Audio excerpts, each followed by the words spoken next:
जय हिंद दोस्तों, आज हम केंद्रीय सतर्कता आयोग पढ़ने वाले हैं। आयोगों की श्रृंखला में आज हमारा जो नया टॉपिक है वो केंद्रीय सतर्कता आयोग है। आज हम इसके बारे में पढ़ेंगे, जिसको हम सीवीसी बोलते हैं।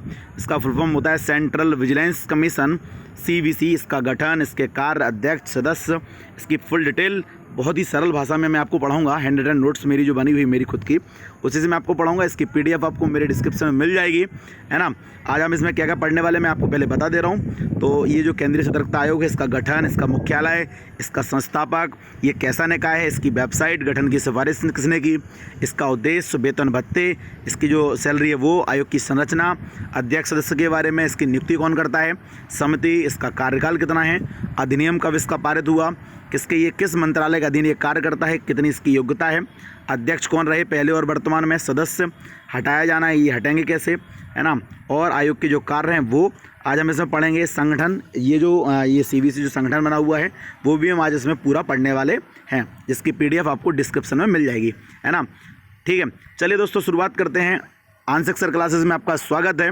चैनल को सब्सक्राइब कर दो जल्दी से, बेल आइकन दबा दो, जिससे आपको मेरे नए नए वीडियो की नोटिफिकेशन मिल जाए। और वीडियो को लाइक कर दो, ज़्यादा से ज़्यादा लोगों तक शेयर करो। मैं आपसे फिर कह रहा हूँ, जितने भी मैंने आयोग पढ़ाए हैं वो सारे के सारे एमपीपीएससी यूपीएससी के लिए बहुत इंपॉर्टेंट है। और उनमें करंट का डाटा जो है वो भी लिखा हुआ है। ये आयोगों के जो वीडियो मैं पढ़ा रहा हूँ वो आपको यूट्यूब पर कहीं नहीं मिलने वाले हैं, और जो मटेरियल मैं दे रहा हूँ वो आपको नहीं मिलेगा, है ना। ठीक, चलिए शुरुआत कर रहे हैं हम। अब मैं आपको यहाँ बता दे रहा हूँ, ये एमपीपीएससी का जो नया सिलेबस आया है उसमें ये 10 टॉपिक, ये 10 भागों में इसको बांट दिया गया। और 10वां जो भाग है आयोगों का वो मैंने सबसे पहले उठाया। और इन आयोगों में मैं आपको बता दे रहा हूँ मैंने कौन कौन से आयोग अभी पढ़ा दिए हैं। महिला आयोग मैंने सबसे पहले पढ़ाया था, उसके बाद बाल संरक्षण आयोग, उसके बाद जाति आयोग, जनजाति आयोग, पिछड़ा वर्ग आयोग में पढ़ा चुका हूँ। और उसके बाद मैंने यहाँ आपको नीति आयोग मैंने पढ़ा दिया, मानवाधिकार आयोग मैंने पढ़ा दिया। तो ये सारे आयोग आपको मेरे चैनल पर मिल जाएंगे, है ना। और हो सकता है कि आपको ये जो कोने में बटन आ रहा है, ये बटन, उसमें भी आपको ये इनकी लिंक मिल जाएगी, तो आप वहाँ से भी इसको देख सकते हैं। बाकी आप चैनल मेरी खोल लें तो वहाँ भी आपको ये वीडियो मिल जाएंगे। ठीक, आज का हमारा जो टॉपिक है वो सतर्कता आयोग है, केंद्रीय सतर्कता आयोग। इसको हम आज पढ़ने वाले हैं। मैंने आपसे जैसा कहा था कि मैं ये जो 10वां पार्ट है इसका, जितने भी आयोग उसमें दिए हैं 15-16, मैं सारे आयोग आपको पढ़ाऊंगा सबसे पहले। तो आज हमारा जो टॉपिक है वो सतर्कता आयोग पर है, तो आज हम सतर्कता आयोग पढ़ रहे हैं। चलिए शुरुआत करते हैं। इसका शॉर्ट फॉर्म सीवीसी है, आपको नाम इसका सुना होगा, CVC, central vigilance commission. Central vigilance commission, Hindi में से केंद्रीय सतर्कता आयोग कहा जाता है। इसके नाम से ही याद है ना, सतर्कता, है ना। सतर्कता मतलब, मैं आपको एक छोटे से इस शब्द से इसका जो नाम है उससे इसकी परिभाषा बता दे रहा हूँ। उसका काम यही है कि जितनी भी सरकारी कंपनी, जितने भी सरकारी कर्मचारी हैं उनको सतर्क करना, किस लिए, भ्रष्टाचार रोकने के लिए। मतलब इसका काम ये है, भ्रष्टाचार को पकड़ना, भ्रष्टाचार रोकना, भ्रष्टाचार रोकने के लिए लोगों को सतर्क करना, अवेयर करना। इसलिए इस आयोग का नाम केंद्रीय सतर्कता आयोग पड़ा। ये आपके लिए बहुत ज़्यादा इंपॉर्टेंट यहाँ होने वाला है। बात करते हैं इसके गठन की, तो इसका जो गठन हुआ वो 11 फरवरी 1964 को हुआ। ध्यान रखना, 11 फरवरी 1964 को इसका गठन हुआ था। बात करते हैं इसका मुख्यालय, तो मुख्यालय मैंने आपको बताया था सभी आयोगों के मुख्यालय नई दिल्ली में ही है, तो इसका भी मुख्यालय नई दिल्ली में है। बात करते हैं संस्थापक की, तो भारत सरकार ने इसका गठन किया, भारत सरकार इसकी संस्थापक है।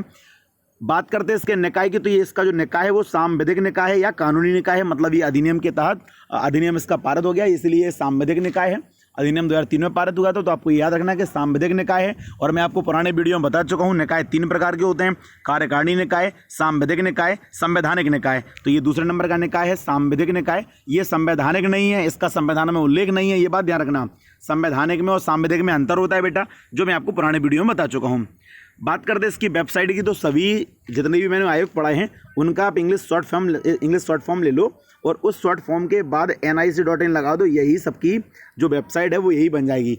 मैंने आपको एससी आयोग पढ़ाया तो उसकी जो वेबसाइट थी वो थी ncsc.nic.in, एसटी पढ़ाया तो ncst.nic.in। सभी की वेबसाइट ऐसी ही होने वाली हैं। तो आप एक दो चार आयोगों की वीडियो ढंग से देख लो मेरी, और उनकी वेबसाइट आप देख लोगे तो आपको इसकी जो ट्रिक है वो आपको समझ में आ जाएगी कि वेबसाइट अगर पूछ लेता है तो कैसे हम निकाल पाएंगे। बात करते हैं इसके गठन की सिफारिश की, तो ये सबसे ज़्यादा इंपॉर्टेंट पॉइंट है आपके लिए। इसका जो गठन हुआ वो संथानम समिति थी, उसने इसके लिए सिफारिश की थी। और कब की थी? 1962 से 64 तक 2 साल इसने ये लगभग इनकी बातचीत होती रही और उन्होंने सरकार से सिफारिश की कि देश में एक ऐसा आयोग बनना चाहिए जो विभागों और कर्मचारियों को लेकर उनमें सतर्कता फैलाए, अवेयर करे उन लोगों को, जिससे वो लोग भ्रष्टाचार ना लें, हमारा देश भ्रष्टाचार मुक्त हो सके। ठीक, तो ये इसकी जो गठन की सिफारिश है वो संथानम समिति ने की थी। ये बात ध्यान रखना, बहुत इंपॉर्टेंट है, मैं आपसे कभी भी पूछ सकता हूँ। बात करते हैं उद्देश्य की। अब मैं कैसे पूछ सकता हूँ भाई? मैं टेस्ट लूँगा तो उसमें भी पूछ सकता हूँ, एग्जाम में हो सकता है। अगर एग्जाम में ये क्वेश्चन आता है तो बिल्कुल ये पूछेगा। अगर मैं एग्जाम बनाऊंगा तो पक्का दूंगा ये बात कि भाई जो सतर्कता आयोग है उसकी जो गठन हुआ था वो किस समिति की सिफारिश पर हुआ था। कोई भी 4 आपको समिति दे देंगे, उसमें से एक समिति होगी संथानम समिति, तो आपको इसको याद रखना। बात करते हैं इसके उद्देश्य की, तो उद्देश्य की बात करें तो मैंने आपको अभी उद्देश्य इसका बता दिया, क्या इसका कार्य, तो आप एक बार देख लीजिए। भारत सरकार के विभिन्न विभागों के अधिकारियों एवं कर्मचारियों से संबंधित भ्रष्टाचार नियंत्रण की सर्वोच्च संस्था है। ध्यान रखना, भ्रष्टाचार नियंत्रण की ये सर्वोच्च संस्था है। कभी आपसे पूछ ले कि भारत सरकार में भ्रष्टाचार नियंत्रण की सर्वोच्च संस्था कौन सी है, तो हमारा आंसर होगा CVC, केंद्रीय सतर्कता आयोग, सेंट्रल विजिलेंस कमीशन है। बात करते हैं इसके वेतन एवं भत्तों की, तो इसके अध्यक्ष के वेतन एवं भत्ते सेवा शर्तें UPSC के अध्यक्ष के समान ही होती हैं। UPSC union public service commission, UPSC संघ लोक सेवा आयोग का जो अध्यक्ष होता है उसके ही समान होती हैं। मतलब UPSC के अध्यक्ष की वेतन होती है 2.5 लाख रुपए और उसके सदस्यों की वेतन 2,25,000 होती है। तो वही यहाँ पर CVC में भी है। CVC में मैं आपको बता दूं कि एक अध्यक्ष प्लस 2 सदस्य होते हैं। इनको हम संयुक्त तो नहीं कहते, इनको अपन आयुक्त तो बोलते हैं, कमिश्नर बोलते हैं। तो जो कमिश्नर होते हैं इसको बोलते हैं मुख्य आयुक्त, इसको बोलते हैं 2 अन्य आयुक्त जो CVC में कार्य करते हैं। तो इन दोनों आयुक्तों की वेतन हो गई 2,25,000 रुपए और इस मुख्य आयुक्त की वेतन हो गई 2,50,000 रुपए। मतलब आप सोच सकते हो कि एक महीने की वेतन 2.5 लाख रुपए इसको मिल रही है। जो व्यक्ति भ्रष्टाचार रोक रहा है उसको खुद वेतन उतनी 2.5 लाख रुपए है ना। तो ये बहुत बड़ी बात है। उसके अध्यक्ष जो CVC है, एक आयोग है, उसकी अध्यक्ष की वेतन 2.5 लाख रुपए है और उसके सदस्यों की वेतन 2,25,000 रुपए है। तो यहाँ मैंने आपको बता दिया कि UPSC के इसके अध्यक्ष की वेतन UPSC के अध्यक्ष के समान होती है और इसके सदस्य की वेतन UPSC के सदस्य के समान होती है। ये मैं आपको बता चुका हूँ। आगे बात करते हैं, एवं इनके कार्यकाल के दौरान इनकी सेवाओं में कोई अलाभकारी परिवर्तन नहीं हो सकता। ये पॉइंट आपको बहुत जगह मिलता है कि ये अलाभकारी परिवर्तन नहीं हो सकता। इसका मतलब ये है कि इनके जो अध्यक्ष सदस्यों की वेतन 2.5 लाख और 2,25,000 रुपए है, अब इन्हें पद धारण करने के बाद कोई भी लाभकारी परिवर्तन आप कर सकते हो, अलाभकारी परिवर्तन नहीं किया सकता। मतलब ये है कि इनके जो वेतन भत्ते हैं वो आप कम नहीं कर सकते। ऐसा नहीं हो सकता कि 2.5 लाख रुपए वेतन मिल रही है आप 2 लाख कर दो या 1.5 लाख कर दो या 1 लाख कर दो, ऐसा कोई भी परिवर्तन नहीं किया जा सकता। ठीक, बात करते हैं आयोग की संरचना की। तो आयोग की संरचना मैंने आपको अभी बताई कि इसमें एक अध्यक्ष होता है और 2 सदस्य होते हैं, एक मुख्य आयुक्त होता है, 2 अन्य आयुक्त होते हैं। तो टोटल मिला के इसके 3 सदस्य होते हैं, प्लस एक होता है सचिव। तो सचिव आपसे पूछेगा नहीं कि एक सचिव होता है, उस सब में ही सचिव होता है। जितने मैंने आयोग पढ़ा है हर आयोग में आपको एक सचिव तो मिलेगा ही मिलेगा। तो आपसे सचिव यहाँ नहीं पूछ रहा। अगर आप क्वेश्चन ऐसा पूछ रहे कि सचिव सहित आयोग में CVC में कितने सदस्य होते, तो हमारा आंसर होगा 4। ठीक है ना। अगर वो सचिव की नहीं पूछे, जब तक सचिव की ना कहा जाए तब तक वो आपको सचिव को जोड़ना नहीं है। जब आपको वो मेंशन करे सचिव के बारे में तभी आपको सचिव के बारे में बताना है। जब तक वो मेंशन ना करे तब तक आपको सचिव के बारे में नहीं बताना। तो देखो इसमें लिखा हुआ है कि इसमें एक अध्यक्ष व 2 सतर्कता आयुक्त होते हैं जो एक सचिव भी होता है। इसकी नियुक्ति कौन करता है? मोस्टली सभी आयोगों में नियुक्ति राष्ट्रपति ने की है, तो इसकी भी नियुक्ति कौन करता है? राष्ट्रपति करता है। और नियुक्ति जो करता है इसमें भी नियुक्ति एक समिति होती है, नियुक्ति समिति, उस समिति की सिफारिश पर करता है। अब उस नियुक्ति समिति में कौन होता है? जैसे मैंने अभी आपको वो पढ़ाया था मानवाधिकार आयोग, है ना। तो मानवाधिकार आयोग में मैंने आपको पढ़ाया था कि नियुक्ति तो राष्ट्रपति करता है लेकिन नियुक्ति समिति होती है उसकी सिफारिश पर करता है। ठीक, तो इसमें भी नियुक्ति समिति है। नियुक्ति समिति में कौन कौन होता है? प्रधानमंत्री नियुक्ति समिति का अध्यक्ष होता है, गृह मंत्री होता है, प्लस लोकसभा में विपक्ष का नेता। जो लोकसभा में विपक्ष का नेता हो वो एक सदस्य होता है। तो टोटल मिला के यहाँ 3 लोग होते हैं नियुक्ति समिति में। ये 3 लोग आयुक्त के 3 लोगों की नियुक्ति करते हैं। समझ में आ रहा ना। तो आप इसको ऐसे याद कर सकते हो कि 3 लोग मिलकर 3 लोगों की नियुक्ति कर रहे हैं। तो ये 3 लोग प्रधानमंत्री, गृह मंत्री, लोकसभा में विपक्ष का नेता है, ये 3 लोग मिलके आयोग के जो अध्यक्ष और 2 सदस्य हैं उनकी नियुक्ति ये करते हैं। और करते नहीं हैं ये तो बस सिफारिश करते हैं, राष्ट्रपति नियुक्ति करता है। बात करते हैं इसके कार्यकाल की, तो 4 वर्ष और 65 वर्ष है। अभी तक मैंने आपको जितने भी आयोग पढ़ा उनमें आपको मैंने कार्यकाल 5 वर्ष, 6 वर्ष, 3 वर्ष पढ़ाया। इसमें आपको 4 वर्ष भी मिल गया। तो आपको याद रखना, मोस्टली भारत सरकार में 99%, 1% की नहीं कह सकता मैं, जितनी भी चीज़ें सबका कार्यकाल 3, 4, 5, 6 मिलेगा आपको। इससे ज़्यादा आपको कार्यकाल कहीं मिलने वाला नहीं है। और मोस्टली मैं 99 में से भी मैं कह दूं कि 90% का कार्यकाल आपको 5 साल का मिलेगा। मोस्टली चीज़ों का कार्यकाल 5 साल का होता है। कुछ चीज़ों में 6 साल भी होता है, कुछ चीज़ों में 3 साल भी होता है, कुछ चीज़ों में 4 साल होता है। वो आपको याद रखना पड़ेगा। बिल्कुल। तो यहाँ जो कार्यकाल है वो 4 वर्ष 65 वर्ष है, जो भी पहले हो। अब कुछ लग रहा होगा सर ये पहले हो इसका मतलब क्या है, तो सुन लो। अगर कोई व्यक्ति 60 वर्ष में ये ज्वाइनिंग करता है तो इसका कार्यकाल 4 वर्ष का जुड़ जाएगा, तो ये 64 साल का हो जाएगा, कोई दिक्कत नहीं। लेकिन सोचो जो व्यक्ति 62 साल में या मान लो 64 साल में या 63 साल में इसका अध्यक्ष बनता है, तो 63 साल में वो अध्यक्ष बनेगा, तो ये सोचो क्या ये 4 साल रह पाएगा। अगर ये 4 साल रहता तो 67 साल का हो जाएगा, लेकिन उसने खुद कह दिया 65 साल से ज़्यादा नहीं रह सकता। तो कहने का मतलब ये कि जो व्यक्ति 63 साल का इसका सदस्य बनेगा वो मात्र 2 साल ये पद को संभाल पाएगा, है ना। 65 साल का मतलब बेटा यहाँ ये है। ठीक, बात करते हैं इसकी सेवानिवृत्त होने के बाद ये क्या कर सकता है। तो उसने कहा कि एक बार ये सेवानिवृत्त हो गया उसके बाद ये अधिकारी, ये पदाधिकारी केंद्र व राज्य सरकार के किसी भी पद के योग्य नहीं है। मतलब ये केंद्र सरकार या राज्य सरकार के दिन कोई छोटा पूरा पद धारण नहीं कर सकता। ये बात भी आपको यहाँ ध्यान रखनी होगी। बात करते हैं इसके अधिनियम की, तो अधिनियम अभी इसका वर्तमान में एक अधिनियम आया था, 2003 में आया था। वर्तमान तो नहीं, आज भी 17 साल हो गई इसको अधिनियम को। तो केंद्रीय सतर्कता आयोग अधिनियम 2003 है, लास्ट अधिनियम इसका यही है। इसके पहले भी इसका कोई अधिनियम नहीं आया था और इसके बाद भी कोई अधिनियम नहीं आया। तो यही अधिनियम है, आपको याद रखना है। अगर आपसे पूछ ले कि सीबीसी संबंधित अधिनियम कब आया था, तो 2003 में आया था। बात करते हैं इसके अधीन की, ये किसके अधीन कार्य करता है, मतलब ये किस मंत्रालय, भारत सरकार के किस मंत्रालय के अधीन काम करता है। तो इसको ध्यान रखना, यह आयोग जो है वो भारत सरकार के कार्मिक, लोक शिकायत एवं पेंशन मंत्रालय के अधीन कार्य करता है। कार्मिक, लोक शिकायत एवं पेंशन मंत्रालय के अधीन कार्य करता है, आपको इसको याद रखना है। सबके मैंने आपको मंत्रिमंडल बताए, मतलब जैसे एससी आयोग था तो मैंने आपको बताया कि वो किसके अधीन काम करता है। एसटी आयोग है तो जनजातीय, मैंने आपको बताई था, है ना। और ओबीसी आयोग है तो वो किसके अधीन काम करता है। सभी आयोगों को मैंने लगभग आपको बताया कि किस मंत्रालय के अधीन काम करते हैं। तो आप उसको याद रखना कि ये किस मंत्रालय के अधीन ये कार्य करता है। ठीक, बात करते हैं इसके योग्यता की। अच्छा, मैं आपको यहाँ एक यहाँ होमवर्क दे रहा हूँ। आपको ये याद रखना है कि आपको यहाँ एक काम करना है कि कार्मिक और लोक शिकायत पेंशन मंत्रालय में ये जो मंत्रालय है, ये मंत्रालय में मंत्री अभी वर्तमान में कौन है, इसको आप यहाँ लिख लेना, याद कर लेना, है ना। मुझे ध्यान नहीं रहा लिखने का, तो आप लोग, मैं आपको बता दे रहा हूँ, ये आपका होमवर्क है। आप इसको मंत्री वहाँ से निकाल लेना, नरेंद्र मोदी के मंत्रिमंडल से, कैबिनेट मंत्री से, और वहाँ इसको लिख लेना, क्योंकि ये भी आपके लिए बहुत इंपॉर्टेंट क्वेश्चन यहाँ हो जाता है। बात करते हैं इसकी योग्यता की, तो इसकी योग्यता क्या है। तो उसने कहा कि जो अध्यक्ष एवं सदस्य होंगे वो किसी सिविल सेवा में रहे हों, मतलब कोई कलेक्टर रहा हो, एसपी रहा हो, सिविल सेवा में, किसी भी सिविल सेवा में रहा हो। मोस्टली कलेक्टर को ही ढूंढते ये लोग, तो सिविल सेवा में रहा हो, या फिर जिस किसी को सतर्कता, नीति बनाने का एवं प्रशासन संबंधी ज्ञान व अनुभव हो, वो इसका अध्यक्ष सदस्य बन सकता है। या फिर किसी सरकारी कंपनी में कोई पद धारण कर चुका हो। सरकारी कंपनी मतलब सरकार की कोई जो कंपनी हो उसमें अगर उसने पद धारण किया हो तो वो भी इसका अध्यक्ष सदस्य बन सकता है। बात करते हैं इसमें सचिव की बात करता है, तो वो सचिव क्या है। उसने कहा केंद्र सरकार आयोग के लिए एक सचिव नियुक्त करेगी, जो वर्तमान में कौन है, आनंदो मजूमदार हैं। ध्यान रखना, सीबीसी के जो सचिव हैं उनका नाम है आनंदो मजूमदार। बहुत इंपॉर्टेंट व्यक्ति हैं, फेमस व्यक्ति भी हैं आनंदो मजूमदार, तो आप इनको याद रखना है ना। ये भी आपसे क्वेश्चन पूछ सकता है कि ये जो सीबीसी है इसमें जो सचिव है उनका नाम क्या है। अध्यक्ष की बात करें, पहले अध्यक्ष कौन थे और वर्तमान अध्यक्ष कौन है, तो वो भी आप देख लो। पहले अध्यक्ष थे इसका NS राव। NS राव जो थे वो पहले अध्यक्ष थे। इनका पूरा नाम भी मैं बता दे रहा हूँ आपको, निट्टूर श्रीनिवास राव इनका पूरा नाम है। वैसे तो ये एग्जाम में जब भी पूछा जाएगा तो शॉर्ट फॉर्म में ही आता है NS राव। इनका जहाँ भी आपको नाम मिलेगा वो NS राव ही मिलेगा। बड़ी सर्चिंग के बाद मैंने इनका पूरा नाम निकाला कि NS राव का फुल फॉर्म क्या है, तो इनका पूरा नाम है निट्टूर श्रीनिवास राव। 1964 में जैसे गठन हुआ था CBC का, तो ये 1964 में ही इसके अध्यक्ष बने थे और 4 साल इनका कार्यकाल था, तो 64 से लेकर 68 तक ये अध्यक्ष रहे थे। बात करें वर्तमान में इसके अध्यक्ष कौन है, तो वर्तमान में इसके अध्यक्ष हैं संजय कोठारी, जो 2019 से लेके अभी वर्तमान में हैं, है ना। अब ये कब तक रहते हैं, ये आगे तक आपको जब आप नया कोई अध्यक्ष बनेंगे तब मैं आपको बताऊंगा कि लास्ट अध्यक्ष ये थे।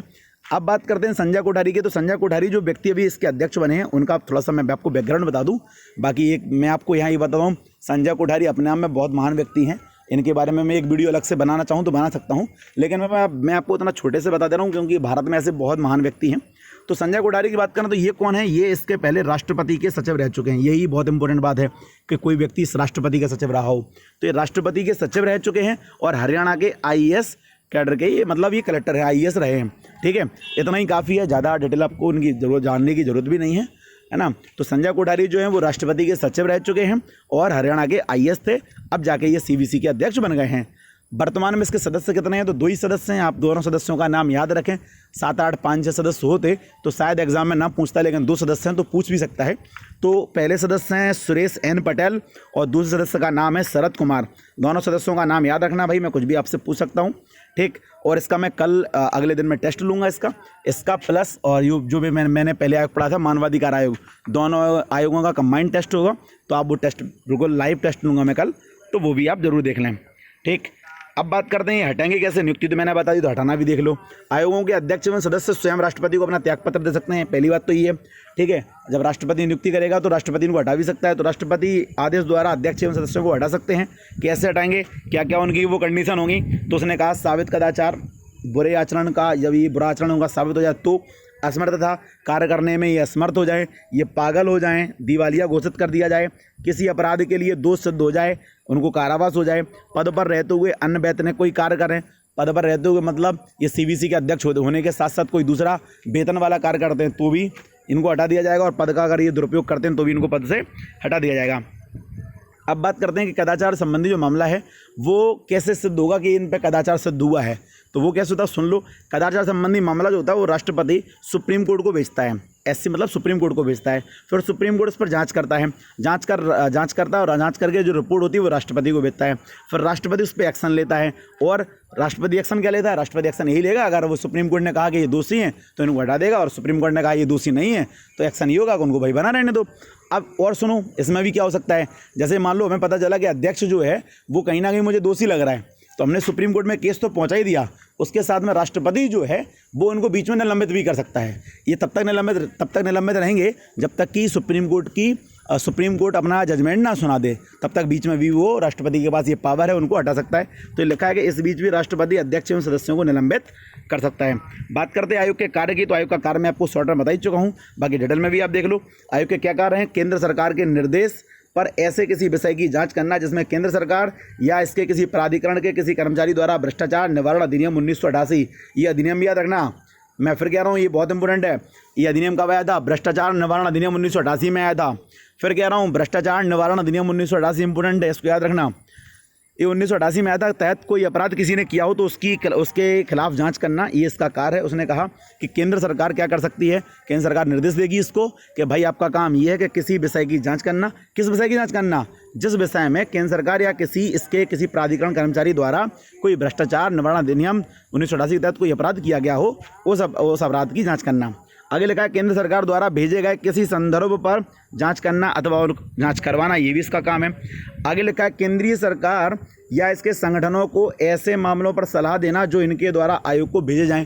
मतलब कहने का ये है कि केंद्र सरकार या उसके कोई भी संगठन जो इसको सलाह देने के लिए कहें तो ये उसको सलाह भी दे सकता है। किसी भी जांच का संचालन करते समय आयोग को सिविल न्यायालय की शक्तियां प्राप्त हैं। अब आप कहोगे सर सिविल न्यायालय की शक्तियां क्या हैं? तो मैं आपको सिविल न्यायालय की शक्तियां बता चुका हूँ।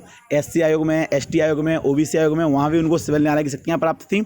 मैं आपको फिर बता दे रहा हूँ सिविल न्यायालय की शक्ति में क्या होता है कि जिस आयोग के पास सिविल न्यायालय की शक्ति होती है वो उस व्यक्ति को जिसके खिलाफ केस हुआ है उस व्यक्ति को समन जारी कर सकता है, उसको बुला सकता है कभी भी, उससे जो दस्तावेज हैं वो मंगा सकता है। तो ये कुछ शक्तियाँ हैं सिविल न्यायालय की जो उनके पास दी जाती हैं उन्हें, ठीक। बात करते हैं संगठन की, तो संगठन में एक सचिवालय है जिसमें सचिवगण होते हैं, है ना। एक ही सचिव नहीं होता, सचिव के नीचे भी बहुत सारे सचिव होते हैं। तो एक सचिवालय है जिसमें सचिव होते हैं बहुत सारे, ठीक है। आगे लिखा है मुख्य तकनीकी परीक्षक शाखा, एक शाखा है टेक्निकल वाली। तो मुख्य तकनीकी परीक्षक शाखा है जिसमें कौन होते हैं? बहुत सारे इंजीनियर बैठे होते हैं। ये लिखा है CDI, ये बहुत इंपॉर्टेंट है, जिसका फुल फॉर्म होता है कमिश्नर्स फॉर डिपार्टमेंटल इंक्वायरीज। विभागीय जांचों के लिए आयुक्त बनाए गए हैं। CDI ये जो है, देखो मैंने स्पेशल लगाया कि ये इंपॉर्टेंट है। CDI का फुल फॉर्म मैंने बताया कमिश्नर फॉर डिपार्टमेंटल इंक्वायरीज। विभागीय जांचों के लिए आयुक्त बनाए गए हैं। ये जो आयुक्त होते हैं, ये जो कमिश्नर होते हैं, ये मौखिक जाँच पड़ताल करते हैं किसी भी व्यक्ति से। और एक इंपॉर्टेंट बात मैं आपको यहाँ और बता दे रहा हूँ, आपने कई बार सुना होगा कि उनके घर पर ईडी का छापा पड़ गया, है ना। ईडी ने रेड पार दी उनके घर पर ना। तो ये जो ईडी है ना, जिसे अपन इंग्लिश में प्रवर्तन निदेशालय बोलते हैं, ये जो ईडी है, ईडी की नियुक्ति भी इसकी अनुशंसा पर ही होती है। ये अनुशंसा मतलब होता है इसकी सिफारिश पर ही होती है। तो इसकी अनुशंसा पर ईडी के निदेशक की नियुक्ति होती है। ईडी के निदेशक मतलब डायरेक्टर की इसकी नियुक्ति इसकी होती है। तो चलिए यहाँ तक हमने इसको कंप्लीट कर लिया, और इसमें आपको जो भी कुछ डाउट रह गए हों तो आप मुझे कमेंट बॉक्स में मैसेज कर दें, मैं आपको कमेंट में ही इसका रिप्लाई दे दूंगा आपको। या फिर जो भी आपके डाउट रह गए हों तो अभी मैं इसका टेस्ट लूँगा कल लाइव, इसका और मानवाधिकार आयोग का, दोनों आयोगों के मोस्ट क्वेश्चन का मैं टेस्ट लूँगा। तो वहाँ भी आपको ये जो भी डाउट आपके रह गए हों कमेंट बॉक्स में मुझे आज कर दें, तो मैं आपको कल जब मैं टेस्ट लूँगा उसमें आपको मैं इसका जो भी आपके डाउट होंगे उनका सोल्यूशन जो होगा मैं आपको वहाँ पर बता दूँगा। Thanks for watching. वीडियो को लाइक कर दो, सब्सक्राइब कर दो चैनल को, बेल आइकन जरूर दबा दें जिससे आपको मेरी नई नई नोटिफिकेशन मिलती रहे।